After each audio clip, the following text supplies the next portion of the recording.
আগামী কয়েকদিন খুব গুরুত্বপূর্ণ। এটা রাষ্ট্রের পক্ষ থেকে, প্রধান উপদেষ্টার পক্ষ থেকে বলা হচ্ছে, এবং তার সাইড ইফেক্ট হিসেবে আমরা দেখছি সেনাবাহিনী, র্যাব, পুলিশ, যৌথ বাহিনী একদম চিরুনি অভিযানে নেমেছে আওয়ামী লীগকে ধরবার জন্য। আওয়ামী লীগ নিধন কোনো মানে আসামি বা সেই অপরাধীদেরকে না ধরে খুঁজে খুঁজে বের করা হচ্ছে কোথায় আওয়ামী লীগের নেতা কর্মী, এমপি বা সরকারি কর্মকর্তারা বিগত সরকারের সময়, সেগুলো তাদেরকে খুঁজে বের করা হচ্ছে। কেন কেন এখন ওনারা মনে করছেন যে আমাদেরকে ধরপাকড় করতে হবে, পিটিয়ে মারতে হবে, আমাদের কারাগারে ঢুকতে হবে? কেন? অর্থাৎ আজকে জনগণ কিন্তু প্রধান উপদেষ্টা যে সমস্ত কার্যকলাপ করেছে 5ই আগস্ট পরবর্তী সময় থেকে, দেশের জন্য তো একটি কাজও করেনি। তো জনগণ তো ক্ষিপ্ত হয়ে গেছে, জনগণের পিঠ দেয়ালে ঠেকে গেছে। জনগণকে বাদ দিয়ে তারা এনসিপি কে নিয়ে, জঙ্গিদেরকে নিয়ে দেশ চালাচ্ছে। তো জনগণ যখন দেখবে যে একটা রাষ্ট্রের প্রধান যারা অবৈধভাবে ক্ষমতা দখল করে আজকে বাংলাদেশকে জঙ্গি, অপরাধী, সন্ত্রাসীদের অভয়ারণ্য করবে, ইসলামী উগ্রবাদীদেরকে ক্ষমতায় বসাচ্ছে, তারা ক্ষমতা চালাচ্ছে আসলে। এখানে আমি একটা কথা বলি, সরকার এই যে 29 তারিখ থেকে 8 তারিখ পর্যন্ত একটা স্পেশাল আইন চালু করলো বা তদন্ত বা খোঁজ খবর নেওয়া বাড়ালো, এটা কি সরকারকে জনগণকে ভয় পাচ্ছে না আওয়ামী লীগকে ভয় পাচ্ছে? কি মনে হয় আপনার? জনগণ আওয়ামী লীগকে ভয় পাচ্ছে।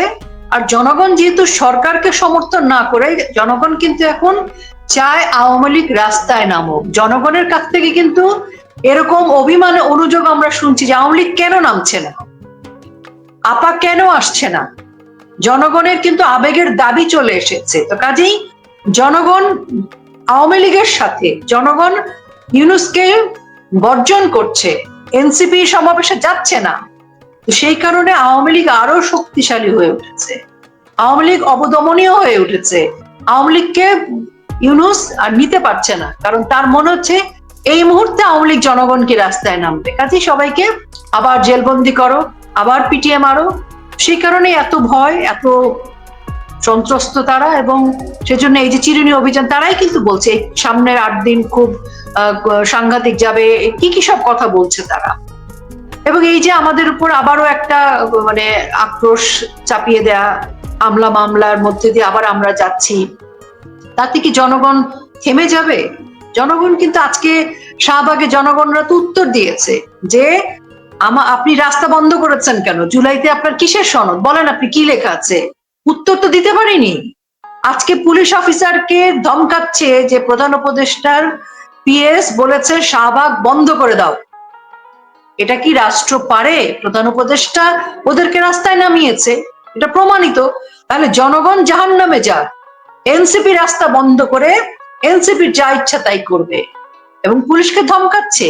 আজকে আমাকে আরেকজন বলছিলেন যে এই সমাধান কবে হবে। দেখেন, জুন মাসে সাদিক কাইয়ুম তারা কিন্তু একদম স্পষ্ট করে বলেছে তাদের 5,000 পুলিশ হত্যা করবার পরিকল্পনা ছিল, তারা 3,000-এর মতো সক্ষম হয়েছে বলছে। এই কথাগুলো তো আমরা বলেছি, আজকে সেটা তো প্রমাণ হলো। এই যে তারা এদেরকে হত্যা করার পরিকল্পনা করেছে, ট্রেনিং করেছে, শুধু এই একটা সেগমেন্ট, এরা তো হত্যা করে সবাই তো ইন্ডেমনিটি পেয়েছে। তার মানে এই যে 5,000 ট্রেনিং প্রাপ্ত জঙ্গি, ক্রিমিনাল, সন্ত্রাসী, উগ্র গোষ্ঠী, এরা তো বাংলাদেশে রয়ে গেছে, এদের তো বিচার হয়নি।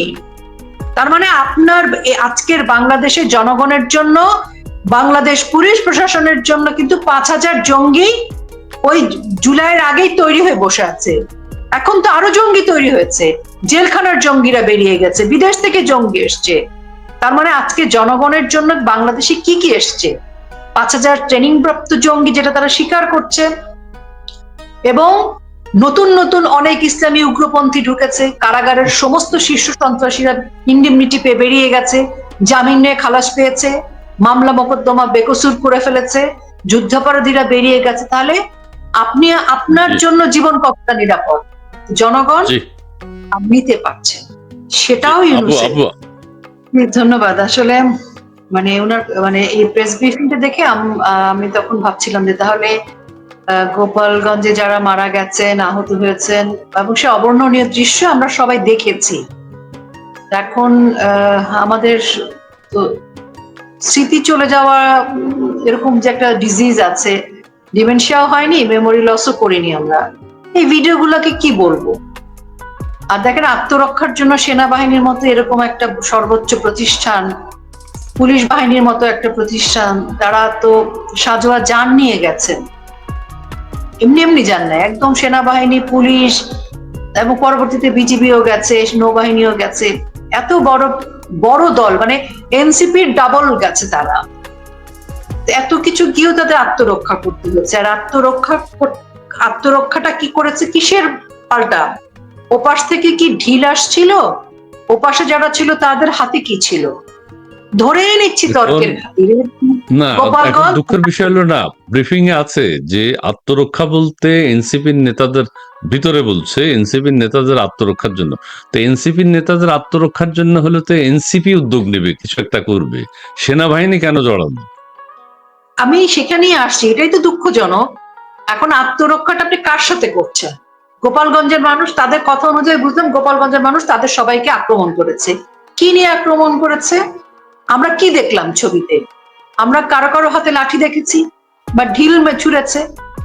তার ইয়েতে আত্মরক্ষা আপনি কি দিয়ে করেছেন? আপনি দাঁড়িয়ে স্ট্রেট যুদ্ধের মতো বডি ল্যাঙ্গুয়েজ করে দেখেন। সেনাবাহিনী, পুলিশের কিন্তু গুলি ছোড়ার একটা নিয়ম আছে এই ধরনের ক্ষেত্রে। প্রথমে ওয়ার্নিং দিবে, রাবার বুলেট ছুড়বে, টিয়ার গ্যাস দিবে, সাউন্ড গ্রেনেড দিবে, তারপরে লাঠি চার্জ করবে, এবং অনেক পরে গিয়ে কিন্তু স্ট্রেট গুলি করা বা ফাঁকা গুলি করবে সেটাও না। তারা কি করলো? যে ভঙ্গিতে স্ট্রেট গুলি করায় যুদ্ধের সময়, যে গুলিটা বুকের উপর থেকে মাথা পর্যন্ত লাগে, অর্থাৎ আপনি তাকে কিল করবার জন্য গুলি করছেন, শুয়ে গুলি করাটা হচ্ছে হাঁটুর নিচে। যে আহত হবে, ওকে ফাইন, সামনের লোক থেকে আপনাকে আত্মরক্ষা করতে হবে, কাজে আপনি তাকে হাঁটুর নিচে গুলি করছেন। কিন্তু এখানে স্ট্রেট, মানে তাকে কিল করার মতো বডি ল্যাঙ্গুয়েজে গুলি করছে সেনাবাহিনী।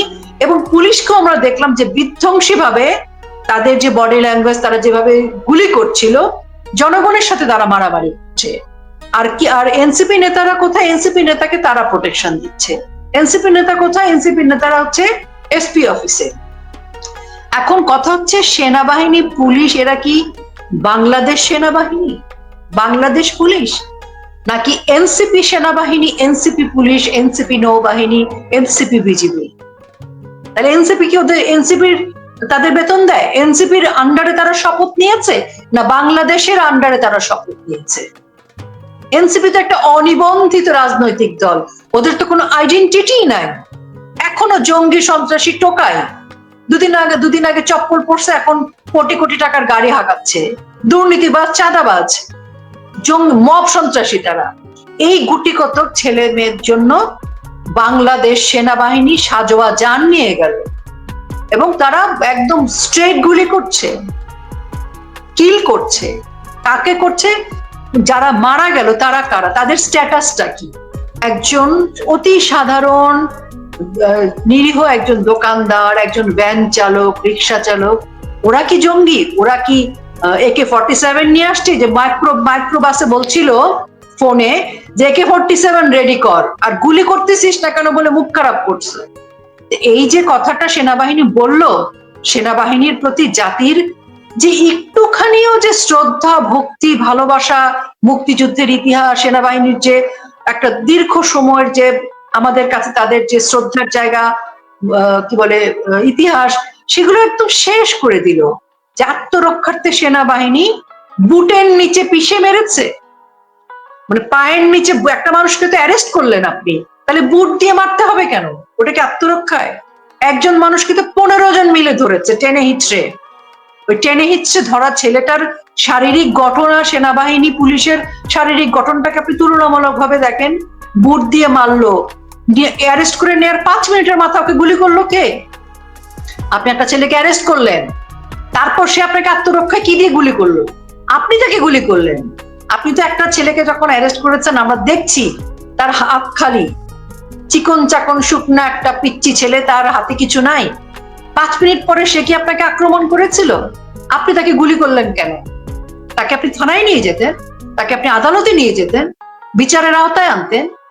যাকে আপনি ধরলেন না তাকে কেন? বুট দিয়ে আচ্ছা, আমি আমি আমি আমি এখানে একটা কথা বলি, কেন আদালত নিতে হবে কেন? কারণ গোপালগঞ্জ আক্রমণ করার জন্যই তো তারা গেছে, গোপালগঞ্জকে হ্যাঁ, হুমকি দেওয়ার জন্য, হুমকি দিয়েই তো এটাই তারা হচ্ছে গেছে, কথা। বঙ্গবন্ধুর কারণ মাজার ভাঙার জন্যই তো তারা গেছে। সেখানে একদম আমি সেই গোপালগঞ্জবাসীর আত্মরক্ষার তো সুযোগ আছে, দেখেন গোপালগঞ্জকে ঘটনা, মুছে দেওয়ার জন্য ওরা গেছে, এই ব্যাপারে কিছু বলুন। প্রকাশ্যে ঘোষণা দিয়ে ধানমন্ডি 32-এর ঘোষণা মতো দিয়ে, ঘোষণা দিয়ে গেছে, এবং হ্যাঁ, মঞ্চে দাঁড়িয়ে তারা সমাধি, মুজিববাদ এবং বঙ্গবন্ধু, বঙ্গবন্ধু কন্যা, মুক্তির ইতিহাসকে তারা অশালীন ভাষা গালাগালি করছে। সমাধিস্থল তারা উড়াই দিবে, গুড়াই দিবে। এই সমস্ত কথা আপনি গোপালগঞ্জে কি বলবেন? ওরা বাদ দেন, আমার বাবার সম্পর্কে, আমার বাবার কবর নিয়ে কথা বললে তো আমি কি গুলি করব? গুলি না পাই অন্যভাবে মারবো। এটা যে কোনো মানুষের আবেগের জায়গা ভাই। আপনি বঙ্গবন্ধু জাতির পিতা, একটা সাধারণ মানুষ তার সাধারণ পিতার কবর পর্যন্ত জীবন দিয়ে রক্ষা করবে, আর জাতির পিতাই বাংলাদেশ দিয়েছে, তাদের গোপালগঞ্জের প্রতি এত আক্রোশ, তারা সমাধি গোপালগঞ্জ উড়াই দিবে, নাম পরিবর্তন করবে, মিথ রাখবে না, গোপালগঞ্জ রাখবে না। তো সেগুলো করবার জন্য তারা সেনাবাহিনী নিয়ে গেছে, সাজোয়া যান নিয়ে গেছে, পুলিশ নিয়ে গেছে। এবং এত কেন?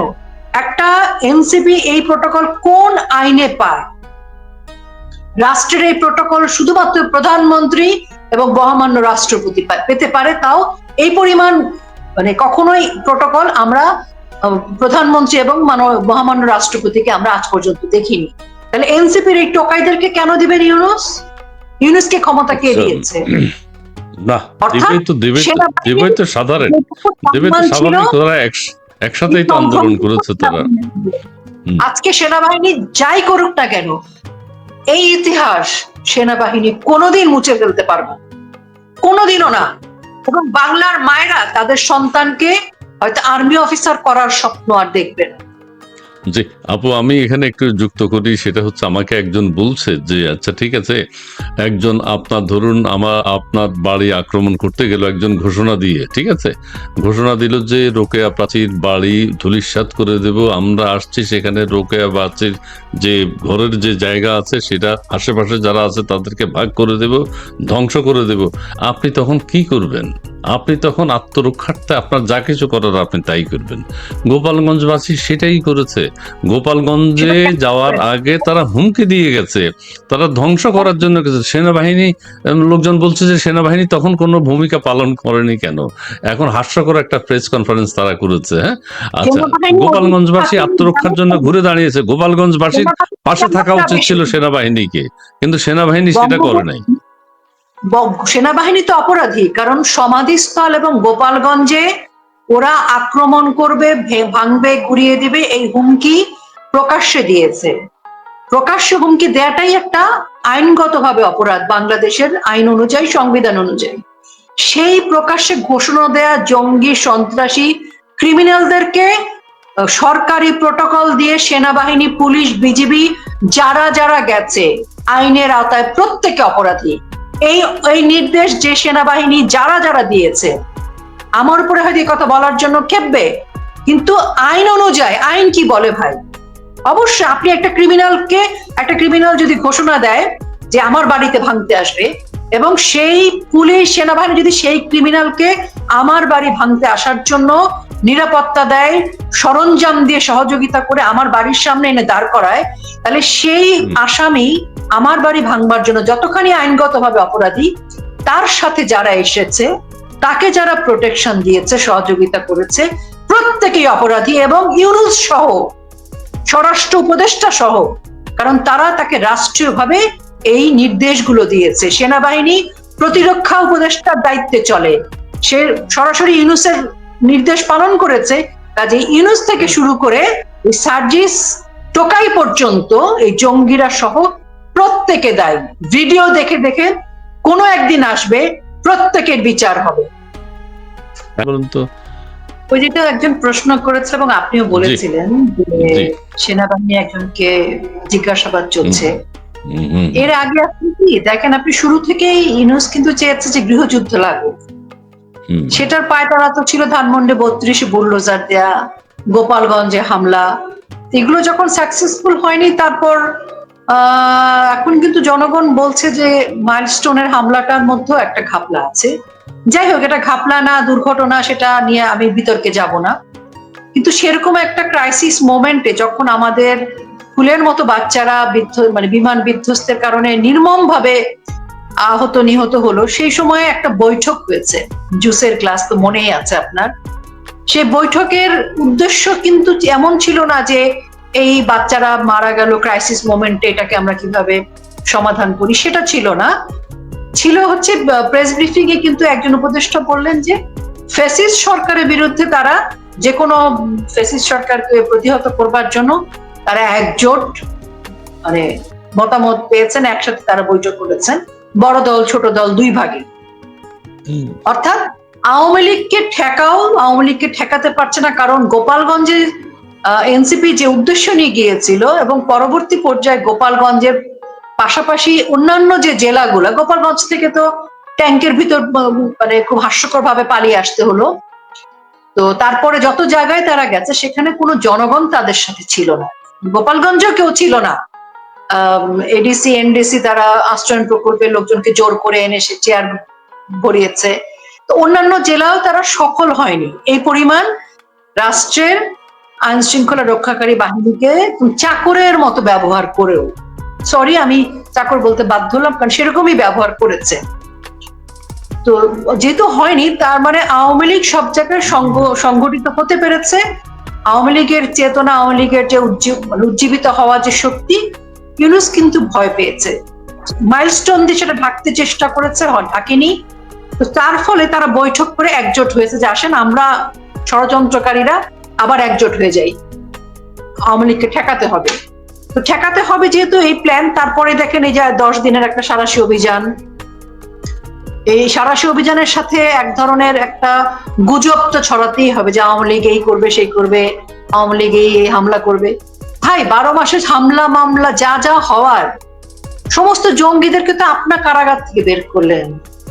আমাদের নেত্রী উনি সরকার প্রধান থাকা অবস্থায় সকল জঙ্গি উগ্রবাদী যত আসামি ক্রিমিনালদেরকে কিন্তু জিরো টলারেন্সে গ্রেফতার করলেন, সর্বোচ্চ আদালতে বিচার দিয়ে জেলে পাঠাইলেন। আপনারা এসে সবার জেল থেকে আইনগত প্রক্রিয়ায় ভুয়া নির্বাহী আদেশ দিয়ে বের করে দিলেন, আবার কারাগার ভেঙে লুটপাট করে অস্ত্র সহ কয়েদিদেরকে বের করে নিয়ে আসলেন। তাহলে জঙ্গি হামলা করার টার্গেটটা কার?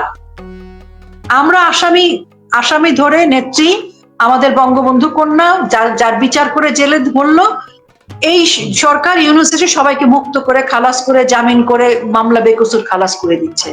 তাহলে হামলা করার, দেশে অস্থিতিশীল পরিস্থিতি করা, জনগণকে একটা বিপদের মুখে ফেলা, বাংলাদেশকে জঙ্গি রাষ্ট্রে পরিণত করার সকল আয়োজন তো ইউনূসের। আওয়ামী লীগ তো কি বলে একদমই আন্ডারগ্রাউন্ড হয়ে আছে। হ্যাঁ, কিন্তু আওয়ামী লীগ তো এখন সারা বাংলাদেশ, 75% মানুষ বলেছে আওয়ামী লীগ নির্বাচনে না থাকলে তারা ভোট কেন্দ্রে যাবে না। আপনার কিছু করার নাই তো, জনগণ আপনার সাথে নাই। এখন সাধারণ যে জনগণ আজকে বলছে যে কেন আপনি রাস্তা বন্ধ করে শাহবাগে জুলাই সনদ বলবেন, আমার কষ্ট কেন দেবেন, আমার বাবা হসপিটালে, তারও বলছে আপনি আওয়ামী লীগ করেন। আজকে তো তার মানে কি, আজকে ওই সাধারণ মানুষটিও আওয়ামী লীগার হয়ে গেছে, আজকে সবাই আওয়ামী লীগ। আচ্ছা, সবাই আওয়ামী লীগ। আরে দেখি আপনি খুশি আছেন সবাই আওয়ামী লীগ? আচ্ছা দেখেন, বাংলাদেশ আওয়ামী লীগ জনগণের রাজনীতি করে, জনগণ সবসময় আওয়ামী লীগের কাছে জনগণ আর আওয়ামী লীগ সবসময় একসাথে পথ চলে। আচ্ছা আমি একটু বলতে চাই আপু, অনেকেও মেজর সাদিকের কথা জানতে চাচ্ছেন। মেজর সাদিকের কথা সেনাবাহিনী প্রেস ব্রিফিং এ বলছে, এটা হচ্ছে ইউনূসের জনগণকে বোঝানোর জন্য ইউনূসের আরেকটা ষড়যন্ত্র। আচ্ছা, কারণ সাদিক সাহেবের অবস্থা কি সেটা জিজ্ঞেস করতে চেয়েছে। তো আমি সেটা বলতে চাই যে ওই যে কি কথা উঠেছে আমরা জানি না বা আপনারাও জানেন, যাই হোক তাকে গ্রেফতার আর আটক সবাই বলছে যে একই রকম, জিজ্ঞাসাবাদ করা একই। তাকে জিজ্ঞাসাবাদ করা হচ্ছে সেনাবাহিনী সদর দপ্তর থেকেই বলা হয়েছে। এখন কেন জিজ্ঞাসাবাদ করা হচ্ছে, কি কারণে, সেটি নিশ্চয়ই বেরোবে। এটাও যদি কোনো ম্যাটিকুলাস ডিজাইনের পার্ট হয় তাহলে হয়তো সেইভাবে কথাগুলো প্রকাশ করা হবে, একজনকে ভিকটিম করা হবে আর কি। তো তবু মেজর সাদিককে এখন জিজ্ঞাসাবাদ করা হচ্ছে, এই সেনা সদর দপ্তর থেকে সেটিই বলা হয়েছে। বাংলাদেশের রাজনীতি ইসমাইল সাহেব সত্য প্রচারের জন্য ধন্যবাদ ব্রাদার, ধন্যবাদ আপনাকে। আহমেদ পলাশ, দত্ত, অনুপ আপনাদের শুভেচ্ছা। দেশ ইসলামীকরণের ফল স্বাধীনতার আজ প্রশ্নবিদ্ধ। বড় কমেন্টগুলো বললে ছোট কমেন্টগুলো বলা হয়নি। জি জি ধন্যবাদ। হ্যাঁ, ছোট ছোট করে লিখবেন। আল্লাহ আপনার কাছে প্রার্থনা করি প্রধানমন্ত্রী শেখ হাসিনাকে আবারও ক্ষমতায় দেন। ধন্যবাদ হাসান। সুজাত মানিক খন্দকার, মনির উদ্দিন সাম পাকিস্তানি, হ্যাঁ ওকে, ধন্যবাদ আপনাকে। ইয়াসিন আহমেদ, রাজাকার কি সরকার পাহারাদার, জি। আনোয়ার হোসেন, বঙ্গবন্ধুর আদর্শের বীর সৈনিক, রুকিয়া প্রাচ্যী, আপনাকে আমার মালয়েশিয়া, আচ্ছা পড়ার আগে সরাই ফেললো না আর কি, মানে ছোট হইলে সরাই ফেলাইও। আমরা মালয়েশিয়া প্রবাসী, সবকিছু ঠিক আছে, কিন্তু আওয়ামী লীগের যারা মিডিয়া সেলে আছেন তারা মিথ্যা নিউজ করে, আমরা সত্যি ভেবো। ধন্যবাদ আপনাকে। মোস্ট তহিদ, আওয়ামী লীগ নেতা কর্মীরা ট্রেনিং নিচ্ছে, এটা সত্যটা কতটুকু? এটা সত্যটা কেউ জানে না, এটা সরকার জানে, সরকার জানে। মিস মায়া, জি। ওই যে মুক্তিযোদ্ধারা দেশ স্বাধীন হওয়ার পর অস্ত্র জমা দিয়েছিল, কিন্তু ট্রেনিং জমা দেয়নি। আর আওয়ামী লীগের রক্তের মধ্যেই ট্রেনিং ভাই। জনগণ যখন বিপদে পড়ে বাংলাদেশ আক্রান্ত হয়, আমাদের এই ট্রেনিং এর যে রক্ত সেটা উজ্জীবিত হয়ে ওঠে।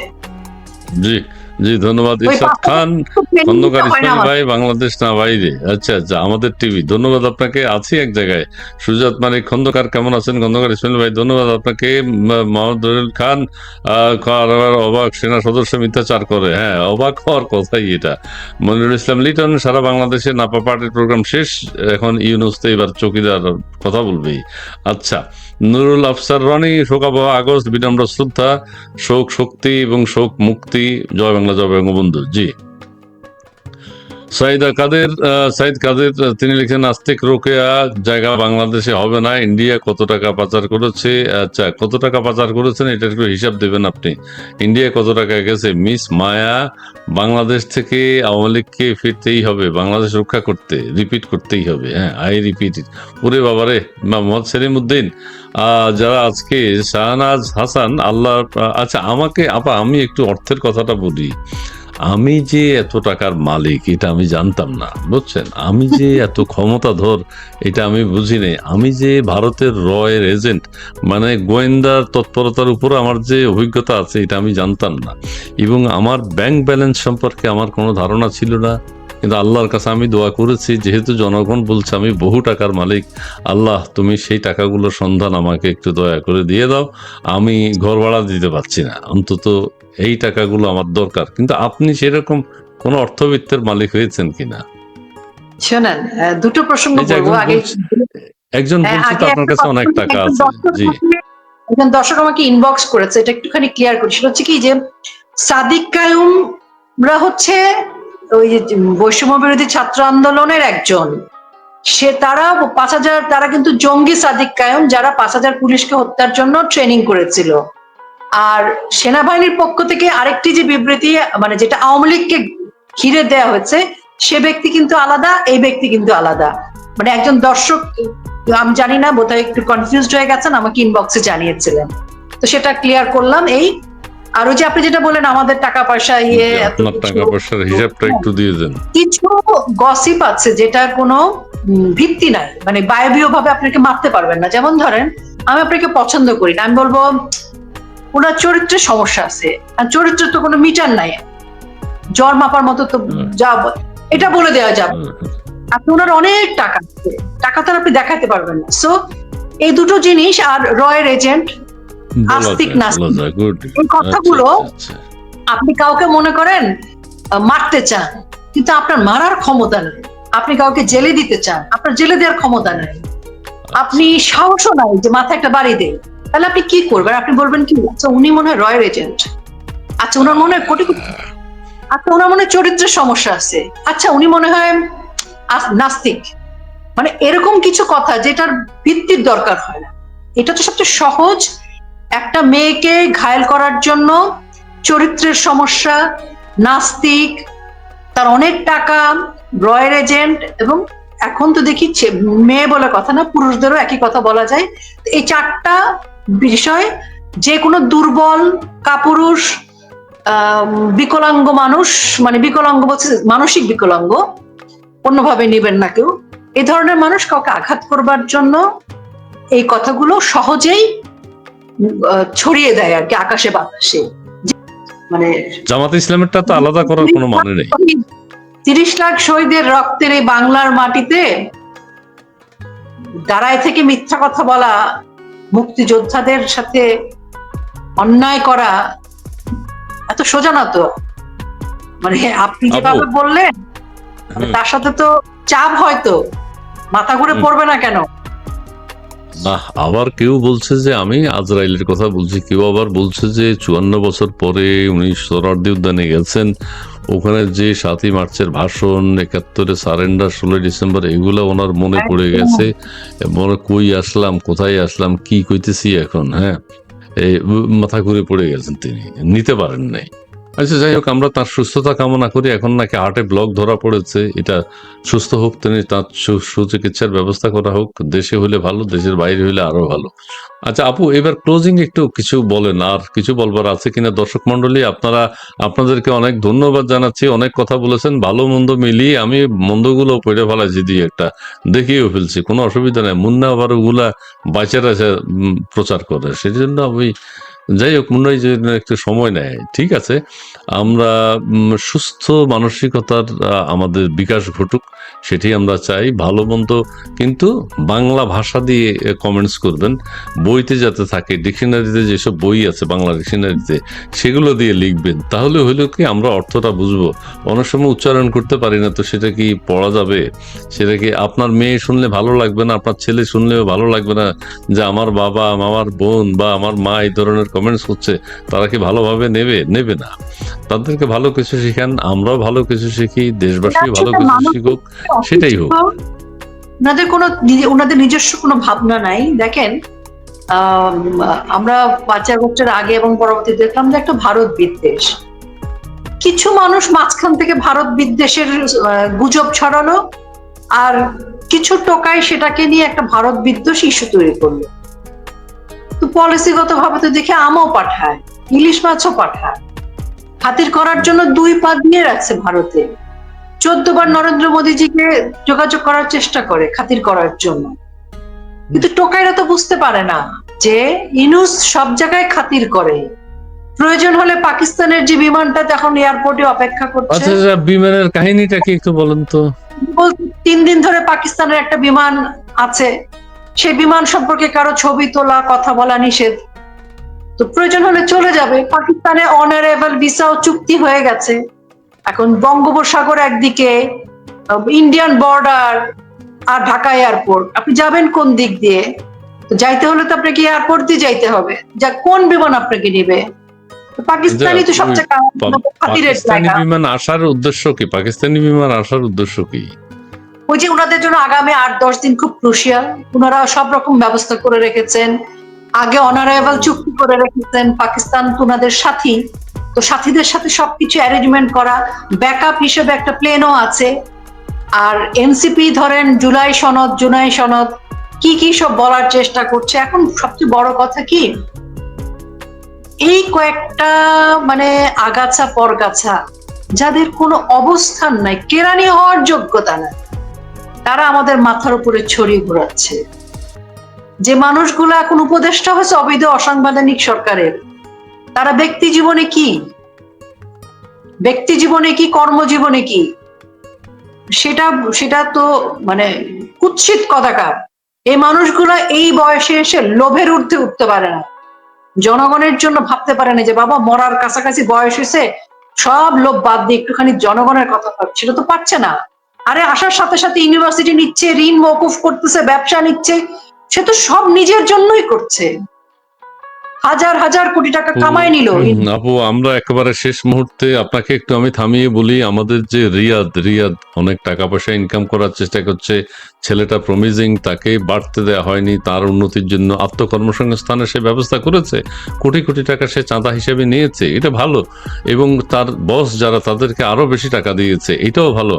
এবং সে যে চেষ্টা করছে যেভাবে হোক তাকে সে বিভিন্ন জায়গায় মানবিক চাঁদাবাজ, সে কাউকে অ্যাটাক করেনি, কাউকে হত্যা করেনি, খুব সুন্দরভাবে ঘরে গিয়ে টাকা পয়সা চেয়েছে, আর টাকা না থাকলে চেক লিখে নিয়েছে, জোর করে নেই, বলেনি যে আপনি এখনই ক্যাশ দিতে হবে, ব্যাংক থেকে তুলতে হবে, সেটা বলেনি, চেক লিখে নিয়েছে, কত সুন্দর। এবং সেইভাবে সে এগোতে চেয়েছে, সে বড় হতে চেয়েছে। কিন্তু আমাদের এই যে বেরসিক পুলিশ তাকে সেটা হতে দেয়নি এবং তাকে গ্রেফতার করে নিয়ে গেছে। এবং গ্রেফতার করছে একজন, সেই বলতেছে যে আমি তো ছাপোষা মানুষ, আমারে গ্রেফতার করে কি লাভ, আমার বসরা যেখানে আছে, বসরা যাদেরকে আমরা দিয়েছি, আমি 5 কোটি টাকা নিলাম, বসকে 20 কোটি টাকা দিয়েছি, ওনারা না ধরে আমারে ধরাটা অন্যায় হয়ে গেছে, এটা আমিও সমর্থন করি, এটা আসলে অন্যায় হয়ে গেছে। হ্যাঁ, শুধুমাত্র মাস্টার মাইন্ড মাহফুজ আলম শুধুমাত্র একটা অ্যাকাউন্টে 6.5 কোটি টাকা পাঠিয়েছে। তো কোথায় পেয়েছে 6.5 কোটি টাকা? না না, এটা তো একটা আমরা জানতে পেরেছি। ওরা তো শোনেন, একজন উপদেষ্টার এপিএসসি 400 কোটি টাকা কামায় ফেলছে এই কয়েক মাসে। তার মানে কি তার বসের কয় কোটি টাকা আছে সেটা বুঝতে হবে। উপদেষ্টার কত টাকা? তো এখন এসব মানে তারা আমাদের বেচে কেনে খাচ্ছে, বাংলাদেশটাকে বেচে দিচ্ছে। তো বাংলাদেশে আমি আপনিও বিক্রি হয়ে গেছি, আমাদের বিক্রি করে, বাংলাদেশটা বিক্রি করে ম্যাপটাকে কেটে ছেটে এ দেশটাকে জঙ্গিদের হাতে তুলে দিচ্ছে, নিজেদের যা যা পকেটে ভরার ভরে নিচ্ছে। তারা বাংলাদেশে আওয়ামী লীগ রাখবে না, নির্বাচন দিবে না, জঙ্গি রাষ্ট্র করবে। এটা করার জন্য যা দরকার তাই করবে, বেপরোয়া তারা, বিধ্বংসী ফ্রাঙ্কেনস্টাইনের দানব এখন ডক্টর ইউনূস। একদমই শেষ হয়ে গেছে, আপনার 12টা বেজে যাবে, আমি একটুখানি কথা বলে শেষ করি। প্রায় 1 তারিখ 1 আগস্ট এসে যাবে। জি, বঙ্গবন্ধু এবং বঙ্গবন্ধুর পরিবার যারা 15ই আগস্ট 1975 সালে নির্মম ভাবে সপরিবার যাদের মানে সকলকে হত্যা করা হয়েছে, এবং এই নির্মম হত্যাকাণ্ডটা আমাদের বাঙালি জাতির ইতিহাসে একটা কলঙ্কজনক অধ্যায়। বিনম্র শ্রদ্ধা জানাই, এবং বঙ্গবন্ধু শেখ মুজিবুর রহমান না হলে আমরা আজকে এই যে কথা বলছি, বাংলায় মাথা উঁচু করে দাঁড়াচ্ছি, এক একটা পরিচয় আমাদের, এটা থাকতো না। আমরা ধানমন্ডি 32-এ 1 তারিখ থেকে যাওয়া শুরু করতাম প্রতি বছর। তো এবছর আমরা আসলে এতিম হয়ে গেছে, আমাদের শোকের জায়গা নেই, বাড়িটি নেই, আসলে বাংলাদেশই নেই। আজকে আর বেশি কিছু বলবো না, আমি বঙ্গবন্ধুর প্রতি আত্মার শ্রদ্ধা জানাই এবং বঙ্গবন্ধুর কাছে কৃতজ্ঞতা জানাই, লজ্জা জানাই, দুঃখ প্রকাশ করি যে এই বাংলায় আমরা বঙ্গবন্ধুকে তার প্রাপ্য সম্মান এই বাংলাদেশে তাকে দেয়া হয়নি। তার হাত ধরে বাংলাদেশ পেয়েছি, কিন্তু এই বাংলাদেশে এত আত্মত্যাগের পরও সপরিবারে বঙ্গবন্ধুর রক্ত দিতে হয়েছে। যাই হোক, এইসব কথা আমরা আগামীকাল থেকে বলবো। শুধু আমি আমার বিনম্র শ্রদ্ধাটুকু জানাচ্ছি, আর জনগণকে শুধু একটুকু বলবো যে আমাদের বাংলাদেশের পক্ষে, মুক্তিযুদ্ধের পক্ষে যদি আমরা যার যার জায়গা থেকে কথা না বলি, যদি সবাই ফিরে না আসে বাংলাদেশের পক্ষে, বাংলাদেশ যেখানে যাচ্ছে, মানে এমন এক ট্রেন চলছে যেখানে কোনো পাইলট নাই, কোনো লাইন নাই, অ্যাক্সিডেন্ট হয়ে চূর্ণ বিচূর্ণ হয়ে যাবে, ওই বিমান বিধ্বস্তের মতো। বাংলাদেশটা যেন বিধ্বস্ত না হয়, আমরা যেন দায়িত্ব নেই, এখনো সময় আছে বাংলাদেশকে বাঁচানোর।